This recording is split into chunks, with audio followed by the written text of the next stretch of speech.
So hey guys, welcome to back my channel Atul blog 07। और आज हम आए हैं बालासिंधु और यहाँ पे जुरासिक पार्क और यहाँ का म्यूजियम है। सो हम आपको दिखाने वाले हैं म्यूजियम यहाँ पे। सो चलते हैं, अभी आओ दिखाते हैं हम।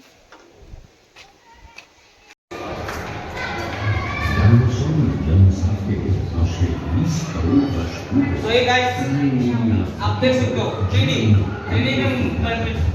में यहाँ पे कॉन्सेप्ट, बट आपको जो मायने लगता है कि मतलब कि जो हमारी नेक्स्ट जनरेशन, मतलब कि हमारी पहले वाली जनरेशन थी, उस जनरेशन में जो था वही आपको दिखाया जा रहा है इधर पे। और ये हमारा म्यूजियम है ना, बहुत सारा एक्सपेंसिव है। तो यहाँ पे आप आओ, उसको एंजॉय करो और देखने के लिए काफी सारी चीजें यहाँ पे है और आपको बहुत अच्छा लगेगा इधर आओगे तो हम आपको ऐसी चीजें हम आपको काफी सारी दिखाने वाले हैं। तो आगे हम आपको चलते हैं।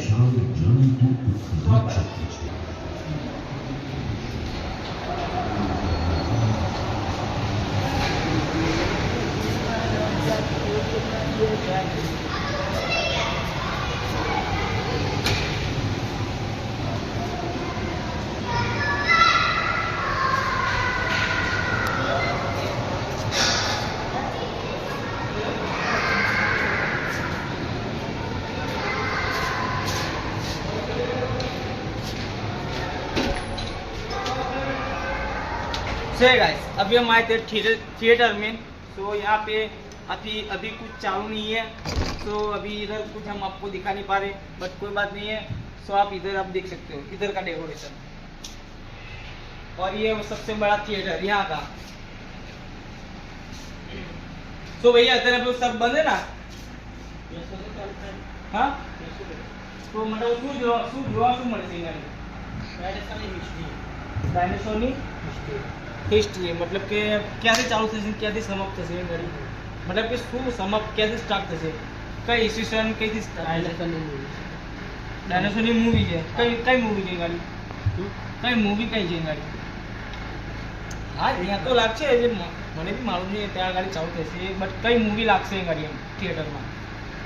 डायनासोर कैसे मरेगा, कैसे जिंदा होता है, सब कुछ जी का भाई बोलेंगे वो सुनो। क्या क्या? डायनासोर इंडा था, हाँ हाँ, फिर अड़का आता, कैसा भूकंप आता है, कैसा भूकंप आता है, हाँ हाँ, और ऐसा गुब्बारा, हाँ हाँ, और कुछ और आ जाएगा और सब इधर दिखने को मिलेगा। क्या प्राइस क्या है इधर की? 70 में आ जाएगा। 70 तो हमने टिकट बाहर खरीद ली ना, हाँ, तो उधर ही आ जाएगा, उसमें ही देखने को मिलेगा। तो आप दिखाओगे? हाँ, तो चलो आप दिखाओ, हम दिखने वाले हैं, ठीक है? चश्मा लगेगा, हाँ चश्मा दिख रहा है, चश्मा चलो भाई। सो फ्रेंड्स, आप देख सकते हो यहाँ पे हमको ये चश्मा खरीदना तो नहीं है, जो हमने टिकट ली थी उसमें ही आ जाएगा।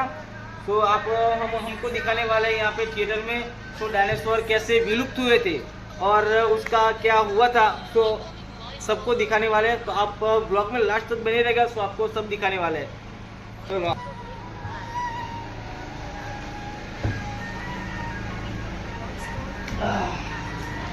बंद करें।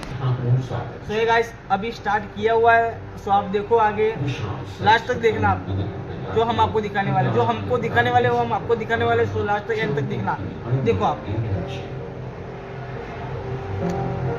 પોતાના સામ્રાજ્યમાં મહાકાય ચોપદાન સોરોપોડ્સ બ્રોન્ટોસોરસ અને ડિપ્લોડોક્યુલ્સનો સમૂહ મોટા વૃક્ષો અને પ્રાણીઓને આરોગી રહ્યો છે તથા નદી અને તળાવમાંથી પાણી પી રહ્યો છે. ડાયનાફોડોન અને ટેરાનોડોન ખુલ્લા આકાશમાં વહેરી રહ્યો છે. કંઈક રાગના સુમેળનું ઘણું આવાસ થવાયું છે. જીવનરૂપી મૂકીમાં જાણે કે પસંદ રચેલી છે. તેમાંના નાના સરીસૃપોએ જાણે કે દુનિયાને જીતી લીધું છે અને હવે તેઓ નવા આકાર પામેલા ભારતીય ટુકડામાં વિસ્તરી અને વિકસી રહ્યા છે. 6.7 કરોડ વર્ષ અગાઉ ગોંડવાના મહાખંડમાં ગુજરાતની ભૌગોલિક સ્થિતિ આજની સ્થિતિ કરતાં આગળ હતી. તેનો અમુક ભાગમાં ફેરફાર એ પહેલા કચ્છ, રાયોલી અને દાહોદ અલગ થઈ ગયા. મહાકાય સરીસૃપ પ્રજાતિના પ્રાણીઓની મુલાકાત હતી. ઉત્ક્રાંતિ ઉછળતી કૂદથી આગળ વધી પ્રકૃતિ સાથે અનુકૂળ સાધી શકનારા ટકી ગયા. એક વિશાળ અને વિકરાળ દ્વિપદી માંસભક્ષી થિયોપોડ ડાયનાસોર માથે મગર ધરાવતો બ્રાન્ચોસોરસ શિકારની શોધમાં વિચરી રહ્યો છે. આશરે 21 ફૂટની લંબાઈ અને 8 ફૂટની ઊંચાઈ ધરાવતા 4 ટન વજન વાળા મહાકાય પ્રાણીનો જન્મ અને શિકાર કરવા થયો છે. બ્રાન્ચોસોરસ એટલે કરોડોનો નજરની સામે શિકાર આકારની સાથે જ તેનું ખાતને બોલાવી દે છે આ સ્ફૂર્તિનો થિયોપોડ. આપણે જોઈ રહ્યા છીએ કે નજીકમાં જ ધુણાનારી ટાઇટેનોસોરસનું એક ટોળું પસાર થઈ રહ્યું છે, જેને એ ખ્યાલ નથી કે તેને સૂંઘતો પીછો કરી રહ્યો છે એક શિકારી. ટાઇટેનોસોરસનો અર્થ થાય છે રાક્ષસી કરોડ, જે રાક્ષસી કદના વિશાળ પ્રાણી છે. 40-50 ફૂટની લંબાઈ, નિતંબ સુધી 10 ફૂટની ઊંચાઈ અને લાંબી ગરદન. આવું મહાકાય શરીર કોઈ પણ શિકારીની પહોંચની બહાર છે. પુખ્ત વયનું ટાઇટેનોસોર એ શિકારી માટે પડકારનું ચોક્કસ છે, પરંતુ તેનું બચ્ચું નહીં. આપણને દેખાય છે કે મોટેરાની વચ્ચે સુરક્ષા કવચ બનાવીને આ બચ્ચું ચાલી રહ્યું છે. તેઓ જળાશયના કિનારા પાસેથી પસાર થઈ રહ્યા છે. બચ્ચાને અચાનક પાણીમાં પોતાનું પ્રતિબિંબ દેખાય છે અને પૂંછડી લાંબી છે. તેજ દોડની આશરે 50 કિલોમીટર પ્રતિ કલાકની ઝડપે દોડી શકે છે. તેનું સામનો થવાનું છે પુષ્ઠવંશ વિનાના એક શિકારી સાથે, જે સંતાઈને પીઠ પાછળ હુમલો કરવાનો છે. જ્યારે ઓર્નિથોમાઇમસ ખોરાકની શોધમાં નીકળે છે, ત્યારે છુપાઈને બેઠેલો સાપ ઈંડા રન જવા તૈયાર થાય છે. પહાડની બીજી તરફ ગુમા પડેલા નાના શિકાર તરફ બ્રાન્ચોસોરસ ઝડપથી આગળ વધી રહ્યો છે. બસ હવે ખેલ બાકી છે માત્ર ક્ષણનો. શિકારી જ્યારે હુમલો કરવાની તૈયારીમાં હોય છે, ત્યાં જ બીજો એક મોટો શિકારી અચાનક તેના પર તરાપ મારે છે. બ્રાન્ચોસોરસે હવે પોતાનું આધિપત્ય બહાર કરવાનું છે. આ લડાઈ છે આધિપત્યની, જેમાં તે ટાઇટેનોસોર પર પોતાનું પ્રભુત્વ જમાવવા માંગે છે. બ્રાન્ચોસોરસ એ શક્તિશાળી શિકારી છે, જેને ધારદાર તીક્ષ્ણ તલવાર જેવા દાંત છે. તે મજબૂત પૂંછડી, માંસલ શરીર, તીક્ષ્ણ જડબા અને ભારે ખંભાળતા ધરાવે છે.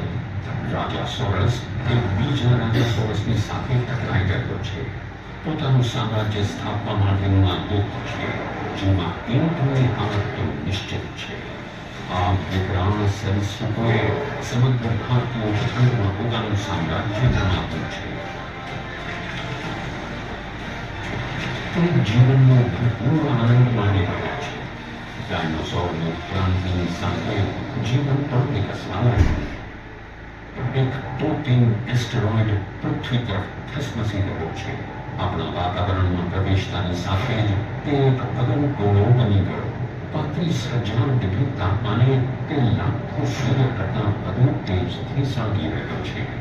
વિનાશ તેમનો પીછો કરી રહ્યો છે, ત્યારે છેલ્લા ડાયનોસોર પર્યાવરણ સાથે અનુકૂળ સામવાના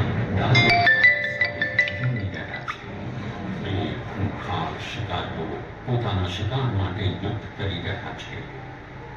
મહાકાય પક્ષીઓ ઘાસના મેદાનો સાફ કરીને છેલ્લું થોડું બીજા માટે રાખી રહ્યો છે.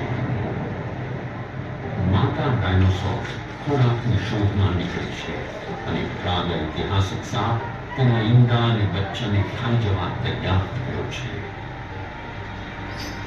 અસ્તિત્વ ટકાવવાની અંતિમ લડાઈ એ જ પર્યાવરણ સાથે તિલક સાધવાની બાબત છે. કુદરતના પ્રકોપ સામે કોઈ પણ જીવજંતુ ટકી શકે તેમ નથી, અને પછી તેઓ વિનાશકારી પ્રચંડ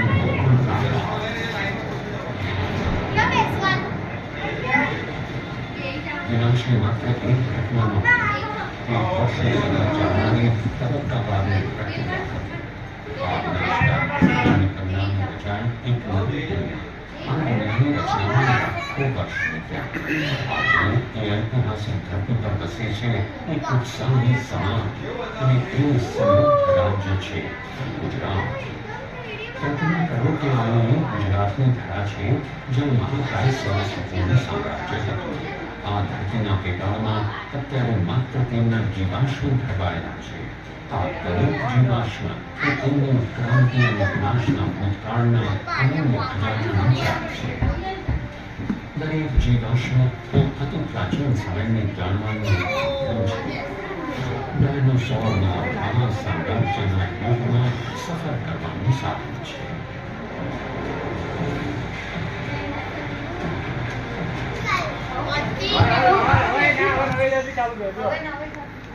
ચાલુ રહે ભાઈ.